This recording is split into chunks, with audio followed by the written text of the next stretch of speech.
Buddy, I'm gonna make a cup of tea. Do you want to do a video together? Bud? Bud? I'm in the living room. I'm ready to take a nap. Oh, for goodness sakes. Mother, what do you want now? What?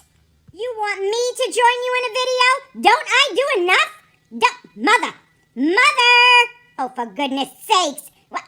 Just a minute. Oh, good. You know what? You get in some type of predicaments, and I get rolled into them. What do I look like to you? No, don't touch my bone on the floor. Don't touch it. Just like a woman, I'm ready to sit here now, hide my bone from you. That's correct. Because goodness knows what'll show up next. Oh, let me hide it. I'll come and help you. I don't understand why I have to be a part of this. I really don't. But just a minute. Some people think there's a script. Well, thanks for joining me, buddy. Yes, he is a general. Truly he is.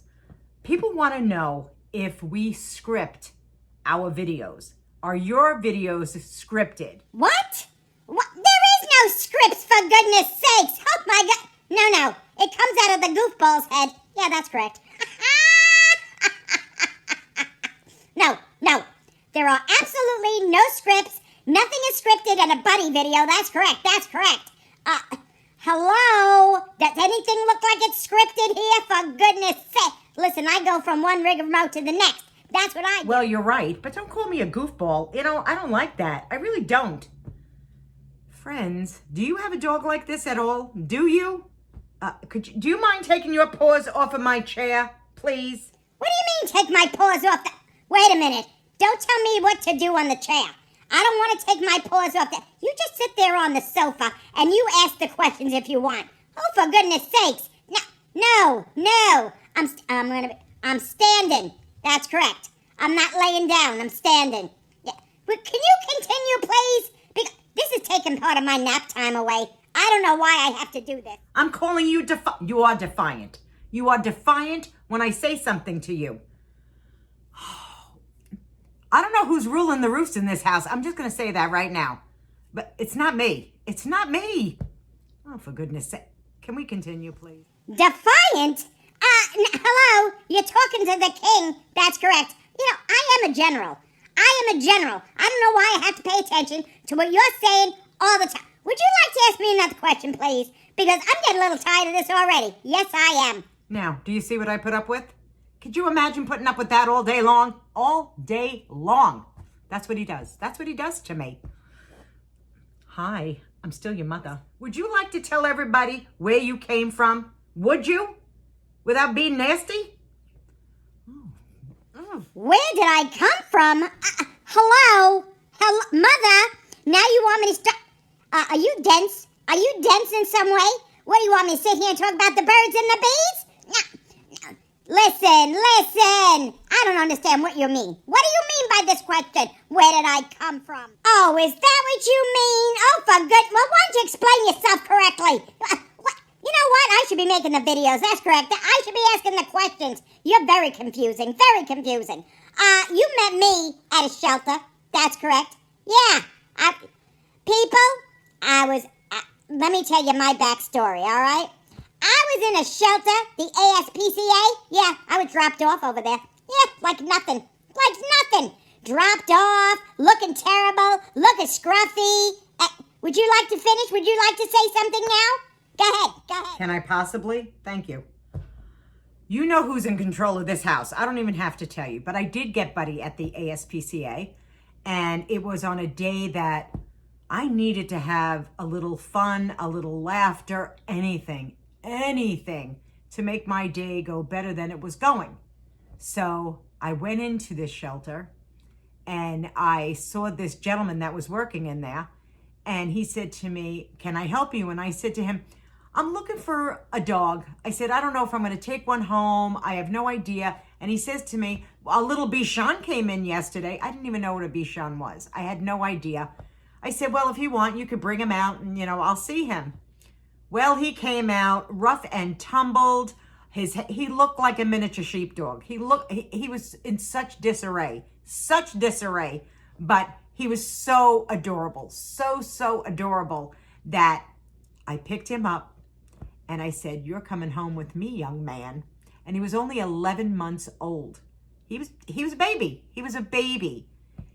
But when I asked them, why did the people turn him in? They said, well, he didn't have a big enough backyard to run around in. I said, the dog can't be more than 16, 17 pounds. What do you mean? He never got into it any further. And I took Buddy outside, and there's a court out there. So we were running around. Well, he was running around, not me. He was running around, and I thought, oh my goodness, he's so joyful. He's so cute.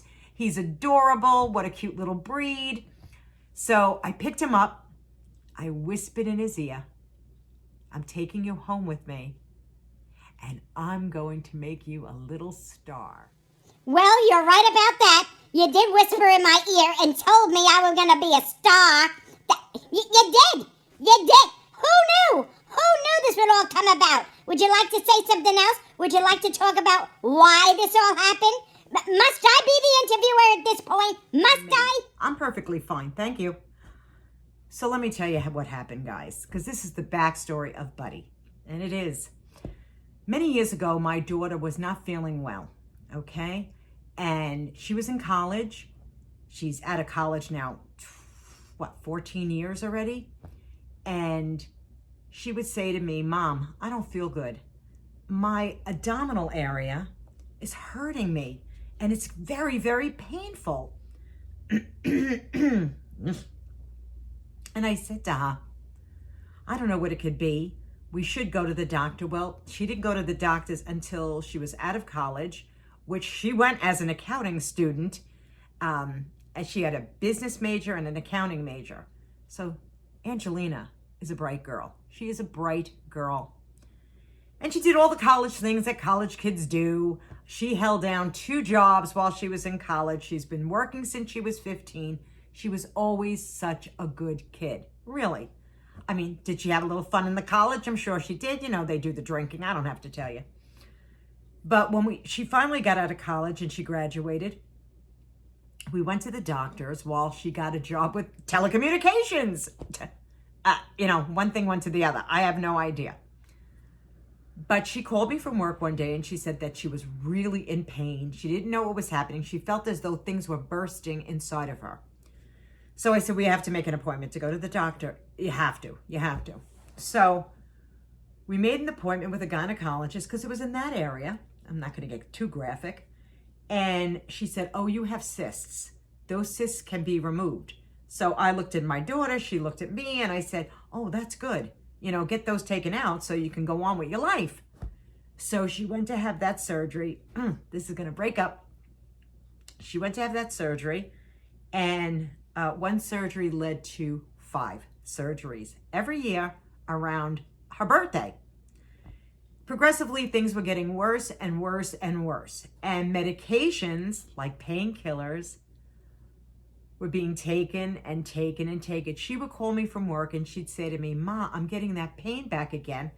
And like a fool, because I had no problems with Angelina. So I would say to her, do you have the Vicodin on you? And she goes, yeah. I would say, well, take one, because Tylenol or aspirin was not helping this problem. Turns out she had endometriosis, and little by little, they were taking pieces from her because they really did not want to take on such a young woman her ability to have a child. So one year it was, let's take out a fallopian tube. That's not working. Another year it was, oh, the endometriosis has now wrapped around your bowel. We have to go in to get that. We have to reconstruct your bowel. It was a lot. I think the 3rd surgery is when they started her on Dilaudid as a painkiller. Now, if anybody knows Dilaudid, that's a really, really hard opiate. I had no idea. She had no idea. She was still working. So I thought, well, everything's fine. And when she would call and say, oh, this pain is back again. So we went through 5 surgeries. 1 every year we were in surgeries until finally the doctor said, everything's got to go.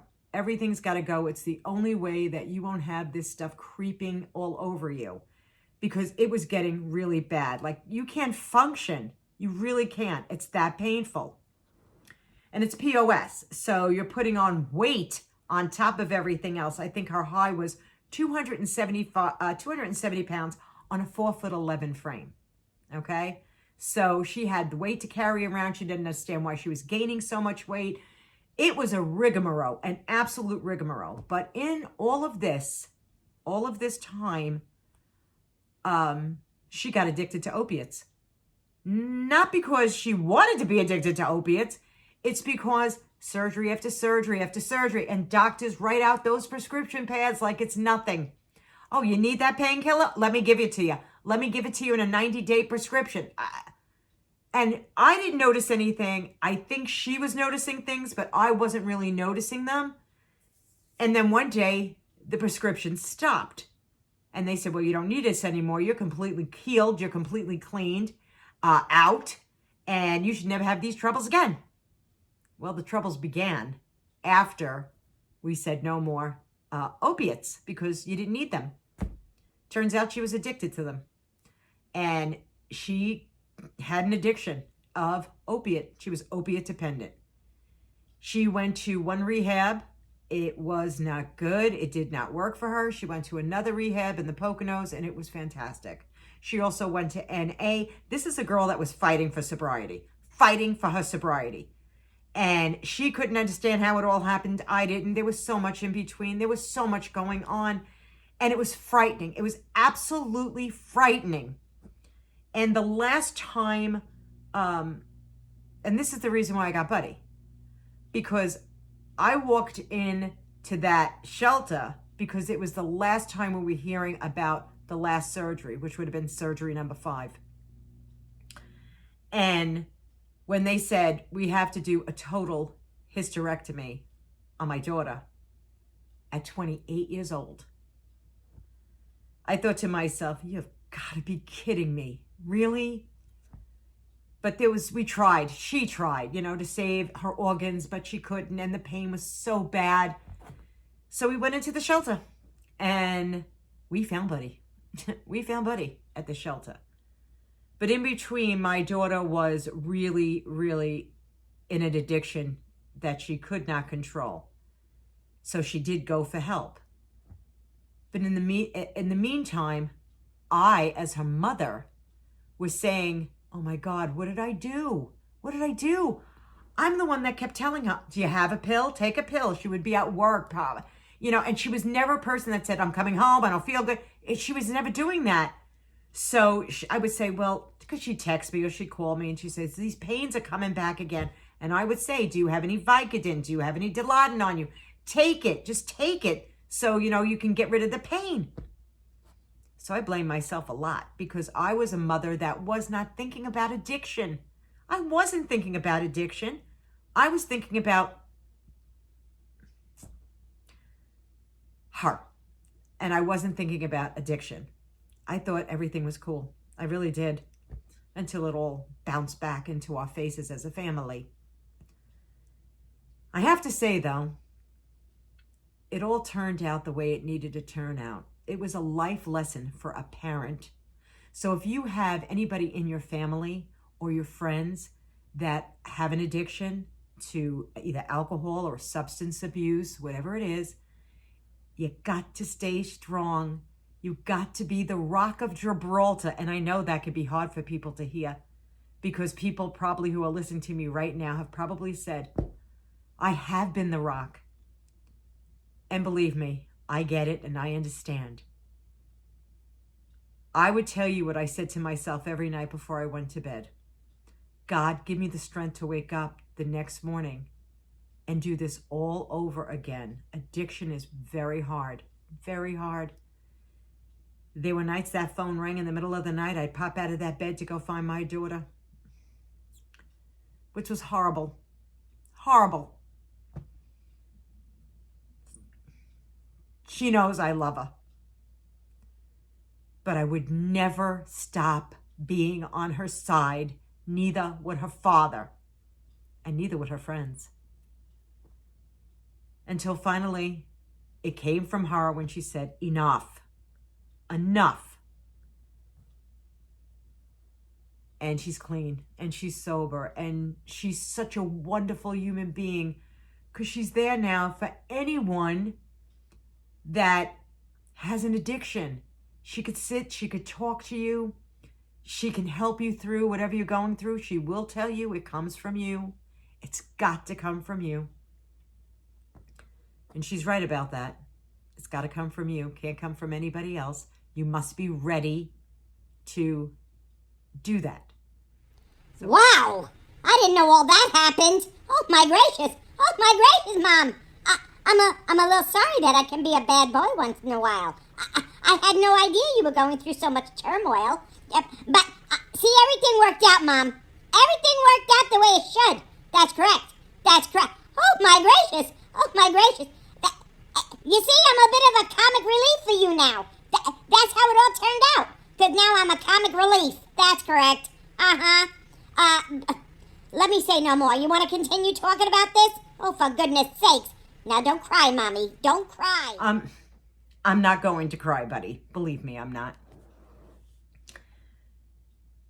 Even though I shed a million tears of guilt, because I really didn't notice it but I did notice a lot towards the end when the drugs weren't around anymore, when the painkillers, they're drugs. They're painkillers, but they're drugs.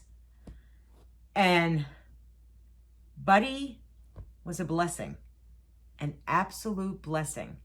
So when I started and he started to make his videos, people on Facebook, because that's where he started, on Facebook, people were going, oh my God, this is hilarious. It was to make me laugh. It was to make me laugh because I wasn't laughing. I wasn't happy for a long time. And I needed something from me so I could laugh. I needed that comic relief more than you know. Because for the longest time, all I did was cry day in and day out. And I did. I cried for my daughter. That's who I cried for. I thought, am I going to wake up and she's not going to be here anymore? I mean that. So that's how Buddy came along. And it snowballed. Buddy snowballed on Facebook. People were sharing him out. And then people were following my page. There's over 400 videos on Buddy on my Facebook page, which I don't share out on my YouTube channel. I just keep that private to myself. Well, people started sharing Buddy. They started sharing his videos. And I started making them, and I was smiling, and I was laughing. You have no idea how you people who are listening to me right now, especially my Facebook family, because a lot of this started with Facebook. What you did for me, I'll never be able to put a price on. I'll never be able to put a price on it. It gave me something to do to make me laugh. And boy, did I laugh. And people are generous. Oh my God, people are so generous to him and to me. The beautiful gifts, the cards that were sent, the gift certificates. I mean, it was unbelievable. From all over the world. From all over the world. I literally had to go get him a P.O. box because people were asking for his address. And the greatest thing that came out of this was people started getting in touch with me personally through Facebook, through Messenger. Doctors, nurses, teachers, parents saying to me, I have a sick child here. Could Buddy do a personal video for them? Most certainly, I said. I was in the pits of you can't even believe I was going through. And I said, absolutely. And I would say, I need and this is all private and confidential. I need the child's name, how old the child is, and what are their dislikes, what are their likes, what toys do they like, and he would personalize a video for the child. One of the best things I ever did in my entire life, you would be surprised how others were healing me and they had no idea that they were. Now, did I ever charge people for any of this? Absolutely not. No. It's all about love. It's a labor of love. Then I had kids reaching out to me for their elderly parents in nursing homes who loved Buddy. And those parents, those kids, their kids were getting in touch with me, and they were saying, my mother, my dad, they love him. They laugh, they giggle. They don't understand why this dog is talking. Would you do one for my mom and dad in a nursing home?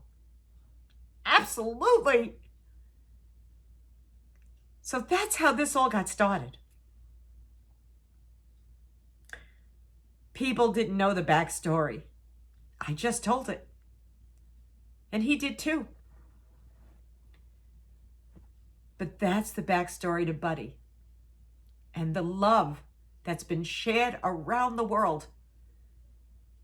The views on my YouTube are different than the views on my Facebook videos for Buddy. On Facebook, there were times Buddy got 15, 30, 40,000 views. Yeah, he did. Even David Venable on QVC shouted him out. He did, because Buddy did a video for QVC. It has been an amazing ride. An amazing ride. All I've learned over the years, and the one thing I will say, don't give up on your family, don't give up on your friends, don't give up on addiction, because they can come out of it as long as you are a rock of Gibraltar. You must always be there, always. And believe me, there's a lot of down. I'm not making this glorious, because it's not. I'm not going to tell you it was easy, because it wasn't. But look at my daughter now.